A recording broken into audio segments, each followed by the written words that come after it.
everybody. My name is Ned Kantar, and welcome to Arranger's Analysis. Today we're going to be looking at a great old tune called Bill Bailey. In writing this arrangement, I tried for some new ideas, but I still wanted to retain the elements of the original style. You know, I came to the thought that sometimes it's what you don't do that makes an impact. For example, I did not change the original rhythmic style. I did not modulate, but we did add reharmonizations and we did create ensemble unison selections. Now, I'll mention another little thing. For many years, I worked with a great tenor sax player. For 40 years, every week we were playing gigs. Every single week, this guy was a fantastic player. And what I remember the most is after playing one gig, the tune we were playing right before the break was All the Things You Are. And I said, Larry, how did you ever learn to play such fantastic jazz? And just with a straight face, he looked back at me and said, you play it till you're sick of it. And that's a little bit what it was like with doing this arrangement. I wanted to come up with the right ideas and I had to go over and over and over them repeatedly to come up with what we wanted. And now we're going to listen to that tune. We're going to start with the introduction right at the beginning of it that shows drums alternating with the band. Here we go.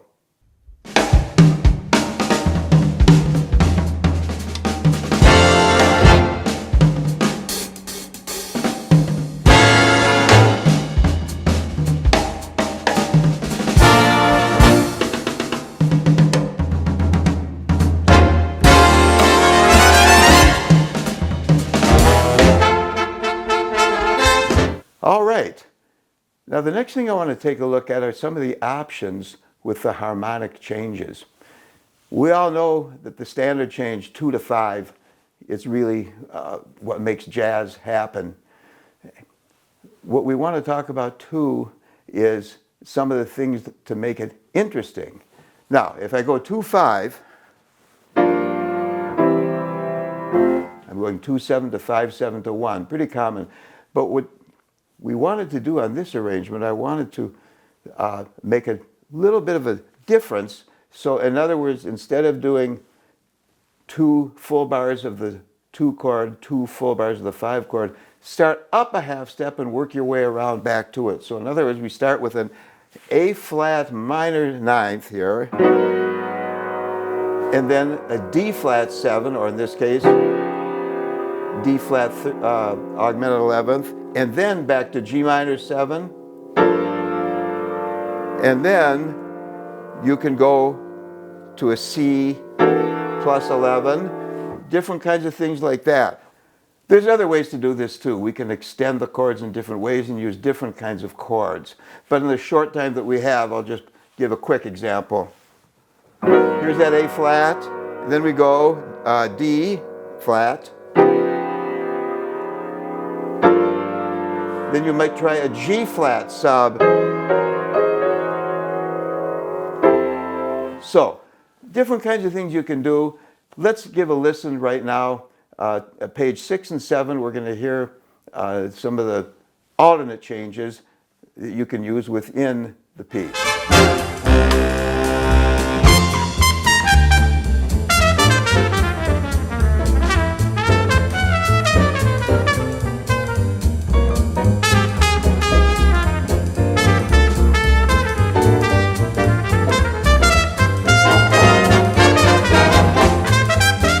So you can see on something like this, dominant 7ths, substituting different chords for the dominant, the sharp 11, the sharp 9.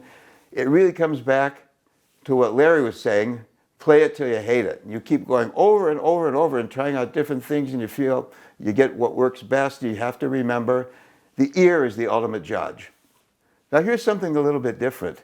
If you look right after the tenor solo, there's an ensemble section where the whole band plays.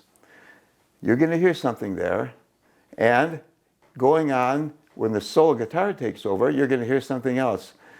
These are actually unintentional. They're quotes that are thrown in that all jazz musicians tend to do just naturally. I one time heard a great guitar player tell me, I don't know why it happens, I just can't stop myself. And you'll throw in a quote. See if you can tell what these are and how they fit into the whole arrangement.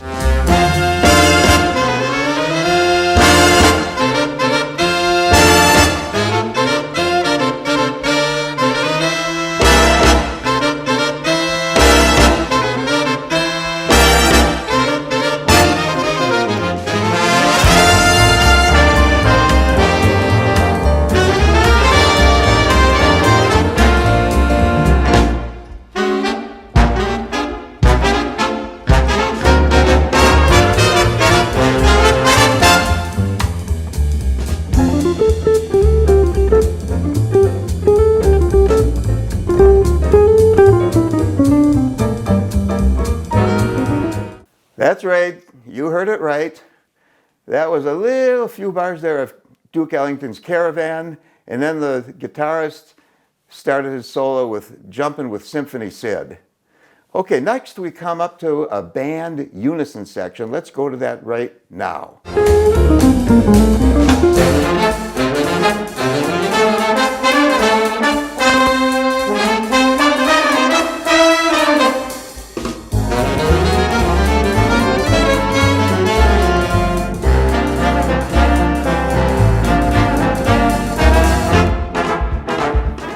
All right, after that unison section, we're going to transition to the end of the piece, but we want to remain faithful to the original style, and we're going to have a nice closer and a tag, and we'll hear how that sounds.